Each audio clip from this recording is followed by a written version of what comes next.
Welcome to another episode of Power of the Mind, where we give you simple tools to improve your relationship with yourself and with others.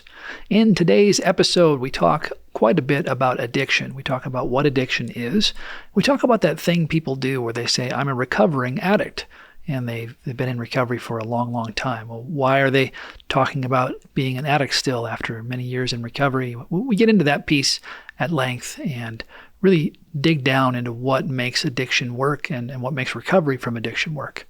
I hope you stay tuned. I think you'll enjoy it. Hey, everybody. Welcome to Cast 11, Power of the Mind, presented by Granite Mountain Behavioral Healthcare. What's up, Greg? Hi. Great to be here today. How's it going? Oh, it's going good. Nice. Yeah. Nice.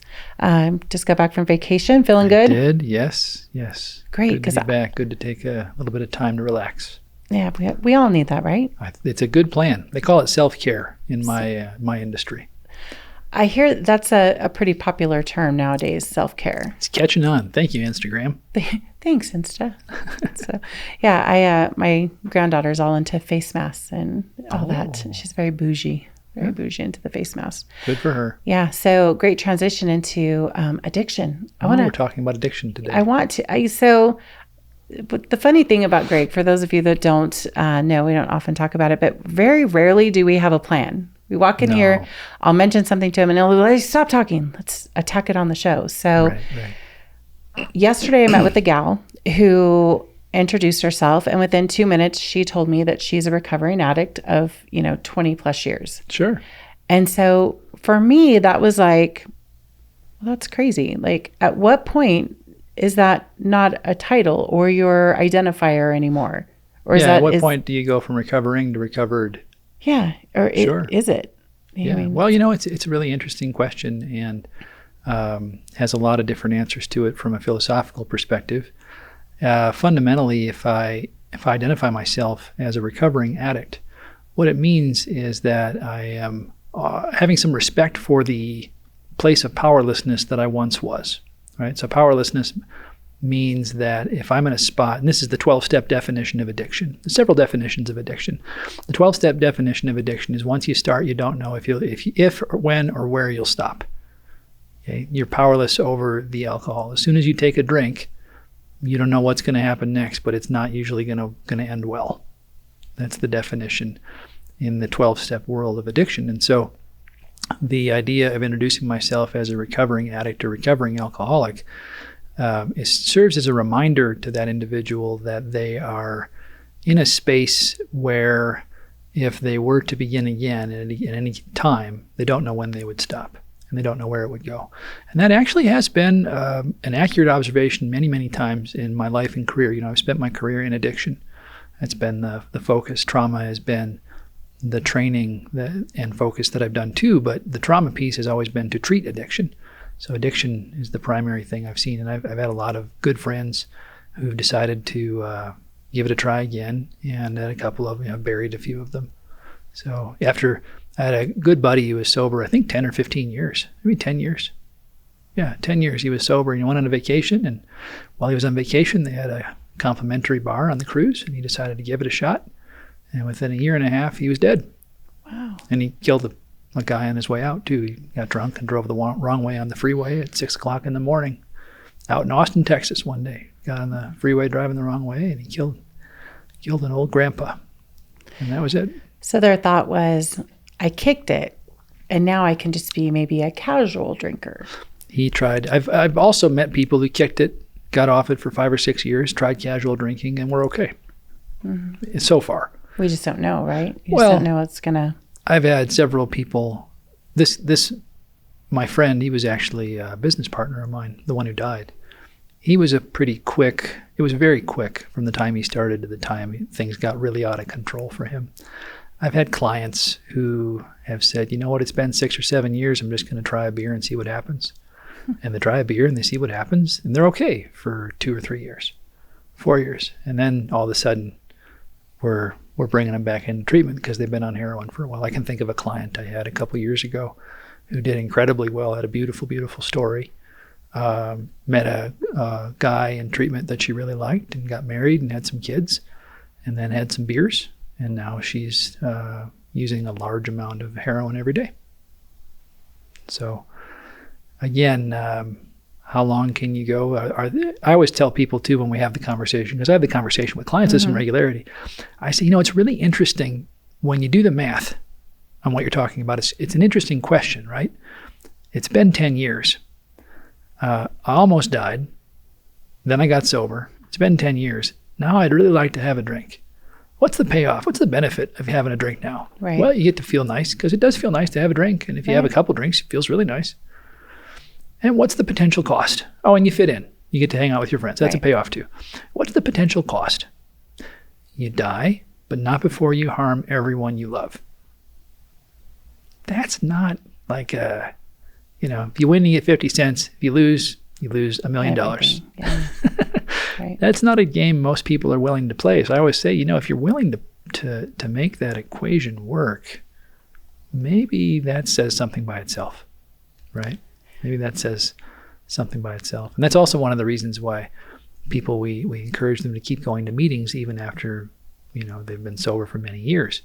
When you go to a meeting, it reminds you of what might happen if you made the choice to pick up again, what the cost-benefit analysis really looks like. So you talked about the gal who was, she was clean and sober and doing her thing. And it seems like heroin was the thing that was going to, ruin her. But it took beer to steer her back in that direction. It took alcohol. Right. So is it an addict is an addict is an addict? Is it any form of, I guess it's different for everybody. So if you're a heroin addict, is it, I can drink alcohol. I can be a social drinker. It doesn't necessarily going to trigger. I've seen some people, there's a movement in the field called harm reduction that tries to get people to drink and use less, or to only use alcohol or only use marijuana, for example. And there's treatment centers actually that will let you smoke marijuana and use that as a way to help you get off heroin or amphetamines. Which again, I don't necessarily, I'm not going to come out and say I'm against that, because I don't have much experience with it and much knowledge of it. That said, I think to substitute one addiction for another, which is really, really common in early recovery especially, you'll see a lot of folks who substitute one addiction for another, might be missing the point, right? We're not really getting where we need to go. And you will see folks who, they set down their amphetamines and they pick up beer and they become a terrible alcoholic, or there's a lot of different directions things can go that way. But the idea of once an addict, always an addict, or are you addicted to everything? There are people who are exceptions to that rule, or at least who appear to be for a time, where they'll do a bunch of heroin and then one day they'll say, wow, this is getting bad. I better stop this. My girlfriend's going to leave me, or man, I'm going to lose my job. And then they stop. And that's it.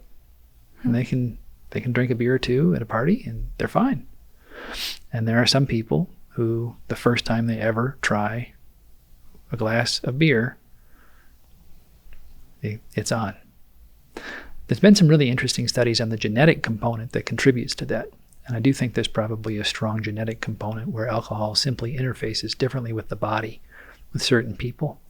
I read once, and I don't recall where or when I read this study, but I do remember reading that the further north your people come from, the more likely you are to develop an addiction to alcohol. So Scandinavians and various native tribes from the north, for whatever reason. And again, it doesn't make any sense to me why that would be that way. But I don't know. I know some pretty big beer drinkers that are Norse. Yeah. Well, my husband's people, they're all like Montana, the border of Canada. And it's funny because his brother is, the one that he cannot touch alcohol, because if he does, he off the rails.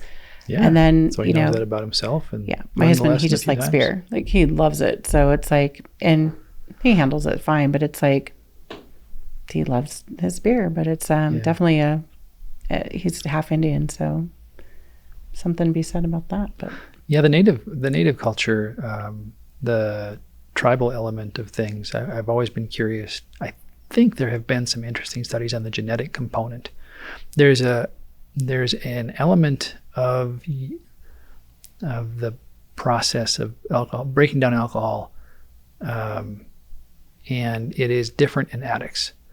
And it creates a craving for more alcohol during the process of the alcohol being broken down.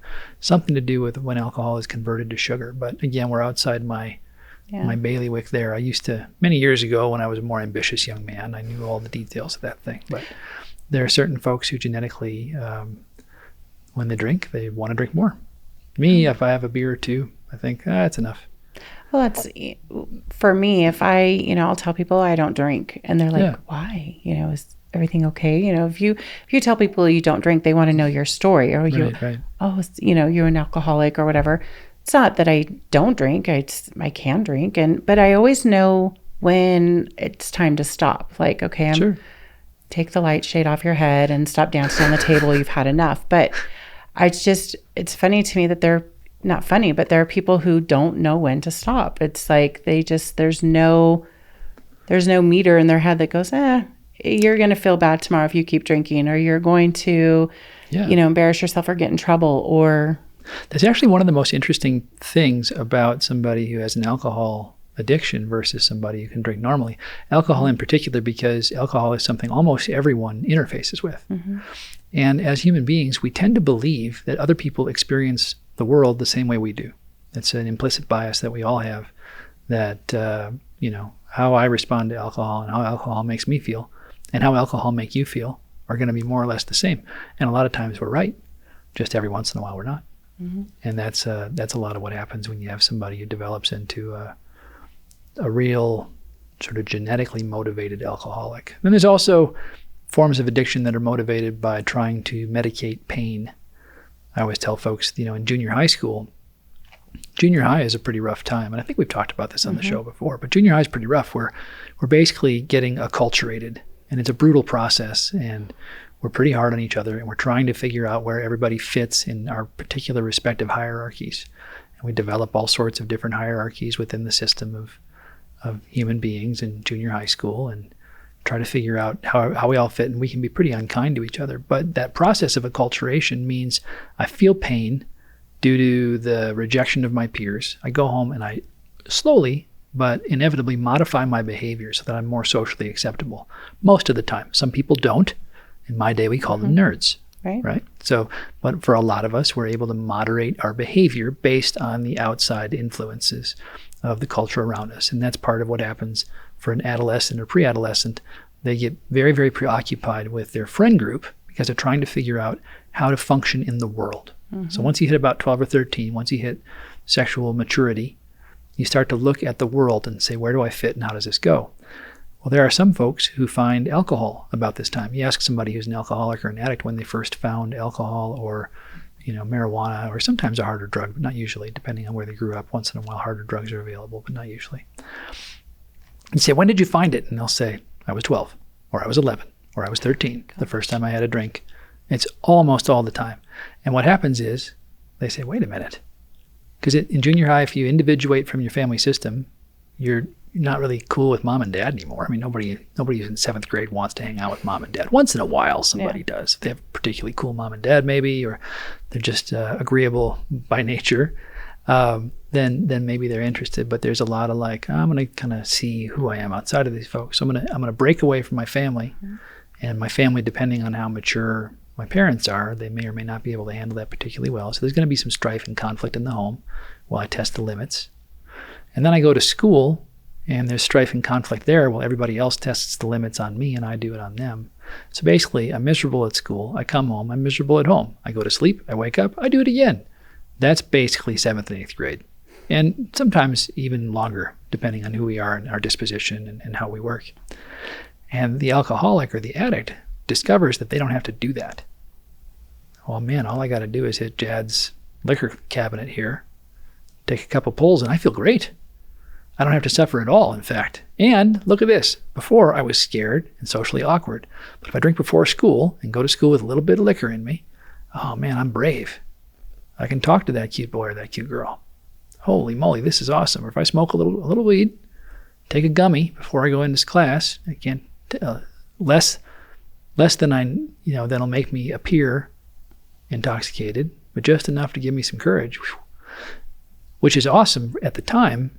But the problem is when I'm 30 and I decide to stop drinking, now I don't have any social skills. All my social skills were predicated on me being a little bit drunk and brave. And now all that anxiety and fear and all the social awkwardness that got beaten out of my friends by each other in junior high comes up to bite them. And so that's part of what makes early recovery really hard. The first 6 months of recovery from an addiction is really just about kind of white knuckling it and going to some meetings. Hopefully, if you're smart, you go to some meetings. Some people don't. I always say, why wouldn't you? Why wouldn't you want to be around other people who can listen to you? Even if you could do without it. And some people can't, but some people can. Some people can get clean without meetings. It definitely is a thing. The first 6 months, you're just trying to not use. And the next 6 months to a year are really about relearning social skills and trying to figure out who you are. It's part of why the social sobriety model, the 12-step model and some of the other recovery social groups do so well, because there's so much social challenge attached to somebody who's been in an addiction for so long. And so anyway, I got off on a bit of a tangent there, but that's partly the answer to your question anyway. Yeah. So this woman saying, yeah, I'm a recovering addict of 22 years. That's kind of her, I guess, her reminder, or her, and maybe for other people, it's, I don't need to talk about that anymore. It's just, I don't need the reminder. I'm good. Because I've got to imagine there's triggers, or there's things that they have to stay away from, or that could cause them to relapse. Or, is there an amount of time that I guess there's no expiration date on it, right? Like, oh, it's been 10 years, I'm good. It's been 15 years, I'm good. I have a good friend, one of my mentors in the field, and she is a recovering alcoholic.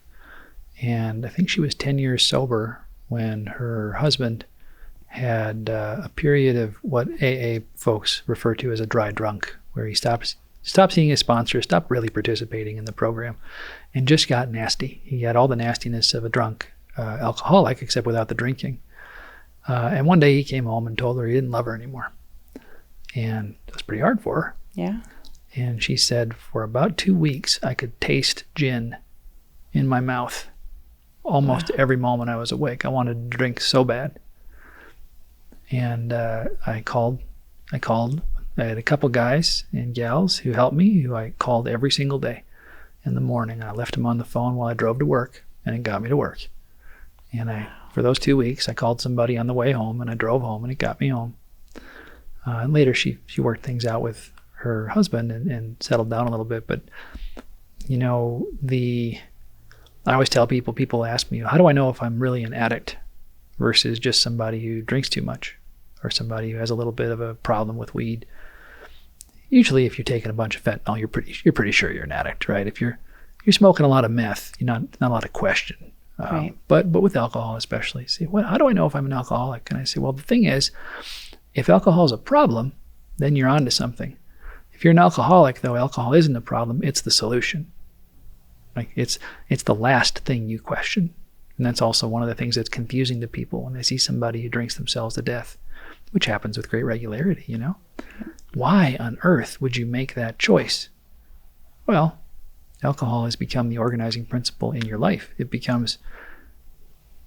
I had a friend who took a nursing job at a research hospital, and she was on the liver transplant floor. And this is back like in 2000. It's a long time ago, 2005, something like that. And I don't know, I don't remember the precise details of the story with my friend, but she was talking to me, and I was just in graduate school, and she said, Greg, I don't understand it.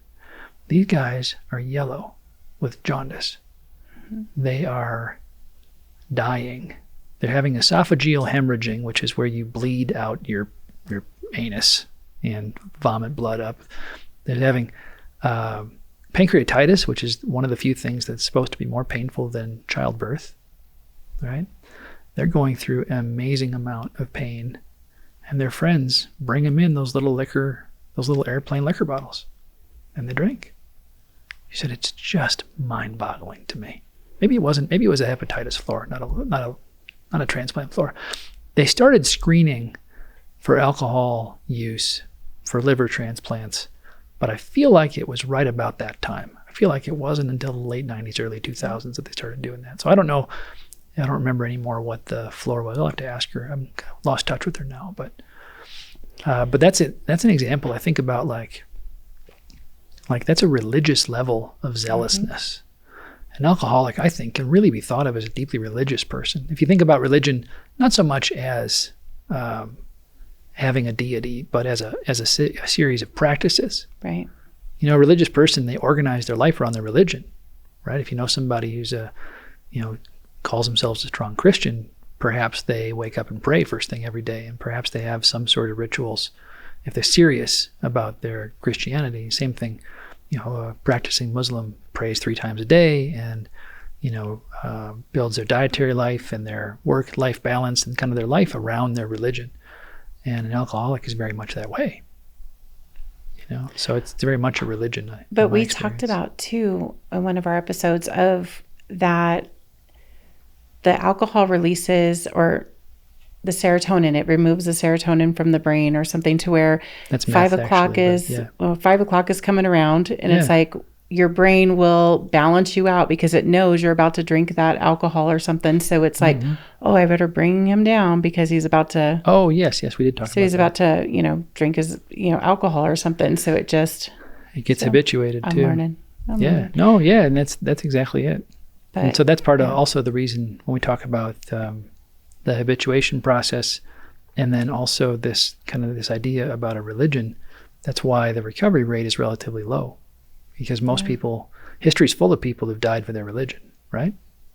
You say, those Columbine boys walked into the library and said, or no, I think we did talk about this once. I remember telling this story on here. They walked in the library and said, "Stand up if you love God," and the girl stood up and they shot her. Like, that's, these gentlemen and ladies will drink until they die. You have to stop drinking or you're going to die. Okay.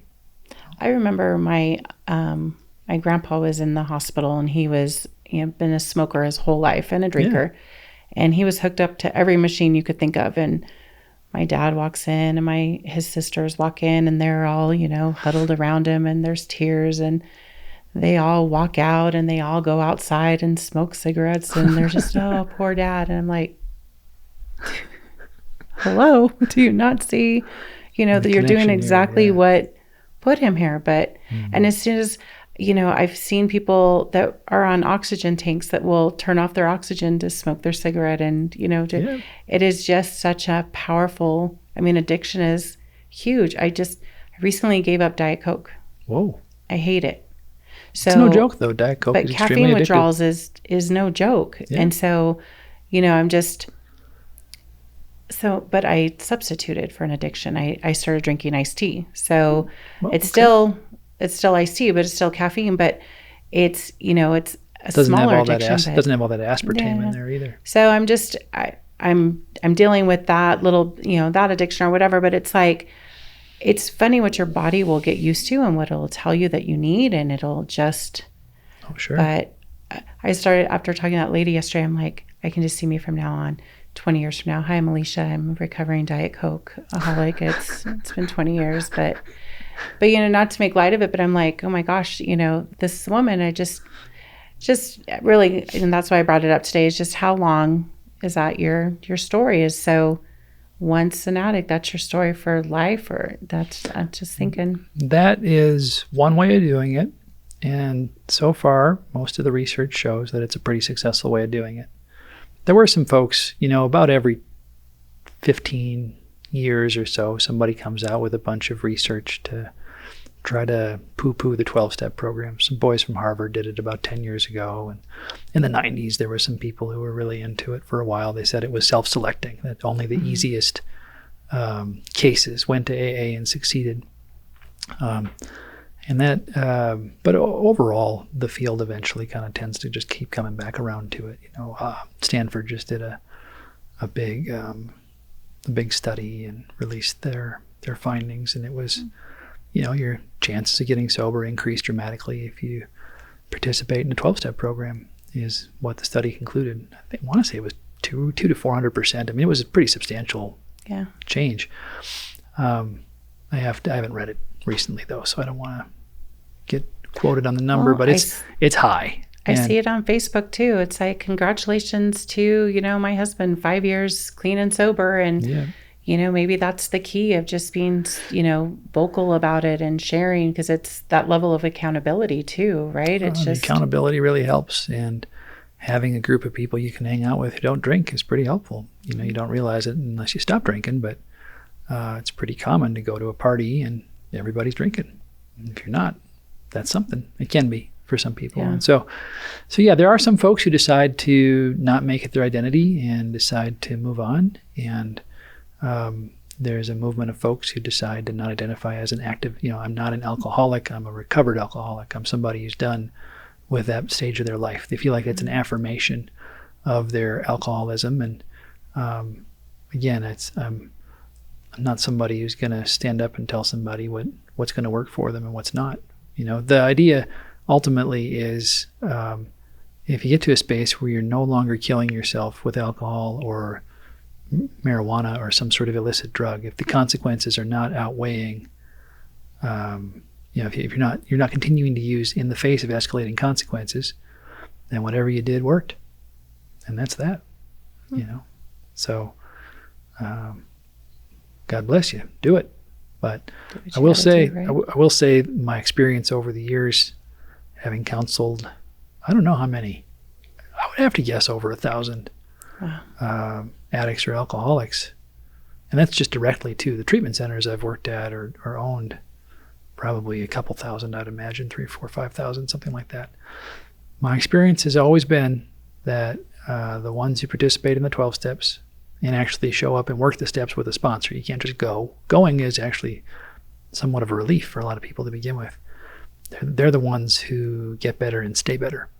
Other folks, they get better for a short period of time, or they get better and they substitute a different addiction. Sex is a common one, or another common one is gambling. A lot of gamblers out here going up to the casino.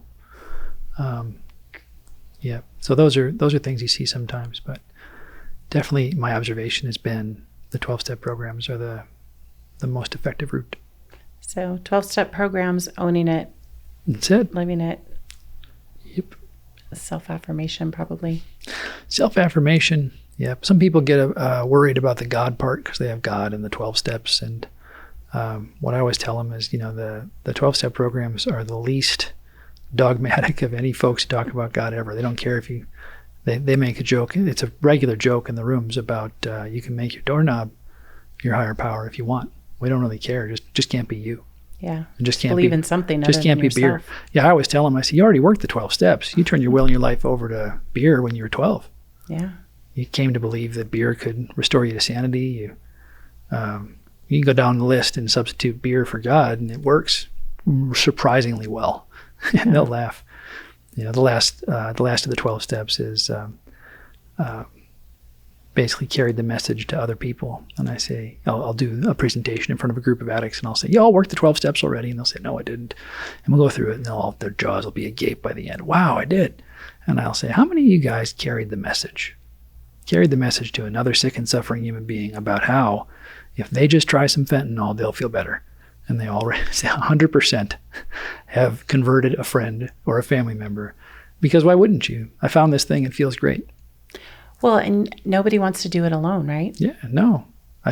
Hey, you're suffering, I was suffering, I have this pain, you have this pain, let's take care of this pain together. Because there's less guilt too. Totally. Less guilt if you're, It's a built-in social network, social structure. And then again, that's why the social structured piece of things works so well, so effectively. So you've worked it the wrong way. Right. For the wrong reasons. Right. Now I don't even say wrong. I just tell them it's not effective. That's better.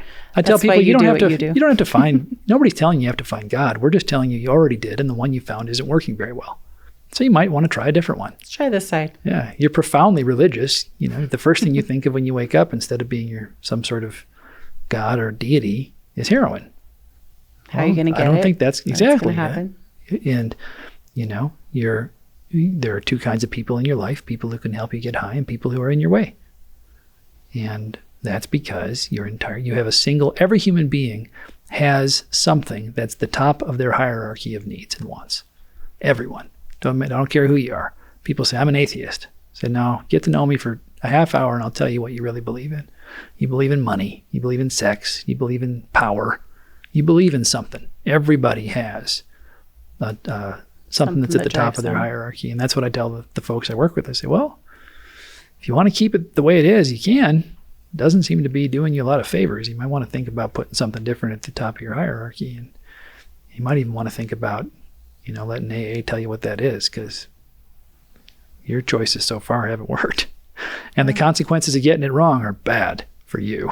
Right. Jail, institutionalization, death, divorce.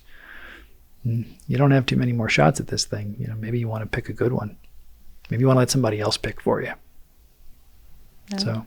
So it makes a little more sense now. Why sure, she's 22 years later still, and bragging almost maybe. Oh, 22 years is a long time. Mm-hmm. And to make that, the other thing you don't see is we don't run into the folks who are in a situation where they don't talk about it, right? We don't notice the principal at the school. We don't notice, I have a lot of clients who are sober alcoholics, been sober for a while, and they hold positions. We don't notice that the mayor is a sober alcoholic who would be, a drug dealer now, right, if it weren't for the 12-step programs and kind of what they offer. There's a lot, particularly in Prescott, actually. At one point, when I was here in Prescott in 2010, the town was much smaller and the recovery community was a bit bigger. And they estimated that 1 person in 6 in the town was in recovery. It was really, really a hopping place for recovery for a long, long time, many, many years. Wow. I don't know if it's that way anymore. I did hear that's kind of what it was known for. It's like the recovery units. One of the top cities for recovery in the world for many years. Wow. Now the thing has grown so much, I'd be surprised if it's that. I don't know what the population difference is between now and 2010. Maybe it's another 25 or 40% or something like that. It's a lot, though. Well, from now on, if anybody tells me, and I was impressed. I was like, 22 years. But there was that part of me that was like, it's a really common thing for folks who aren't in the field to ask. Like, come on. Are you really talking about spend 20 years? You got to bring it up for real? Mm-hmm. Like in a Well, that's why I wanted to ask you, but it is impressive because it's surprising to me how many people fall back into it. So it does happen a lot. Yeah. Addiction is a lifestyle and recovery can be a lifestyle too. And it's tends to be a much more enjoyable lifestyle. It's my observation. Well, if any of our listeners out there or watchers are suffering with addiction or know somebody that's suffering with addiction, what can they do? Well, GraniteMountainBHC.com or GregStruve.com if you want to talk to me. Either way is great, and we are happy to point you in the right direction. Take the first step, though, right? That's right. And then 22 years from now, you can be talking. Yeah, you can also Google AA meeting near me, and it'll come up usually. Yeah. It'll at least bring you to the AA World Service or the local intergroup. Oh, thank you so much. Sure. Entertaining as always. Missed you. Glad you're back. Glad to be back. No more vacations. No more. That'll learn me. No more. That's it.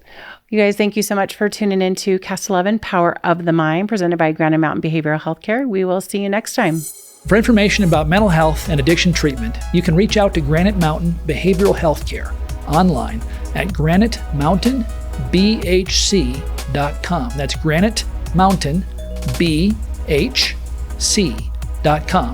Or give us a call at 877-338-6287. That's 877-338-6287. If you have a comment about this podcast or a question you'd like us to address in the podcast, you can check out the Contact Us page at my website, GregStruve.com. That's GregStruve as in Victor, E as in Edward.com. This has been a Cast 11 production brought to you by Granite Mountain Behavioral Healthcare. This episode was produced by Austin Morrison. Follow Cast 11 on Facebook, Instagram, and Pinterest at Talking Glass Media.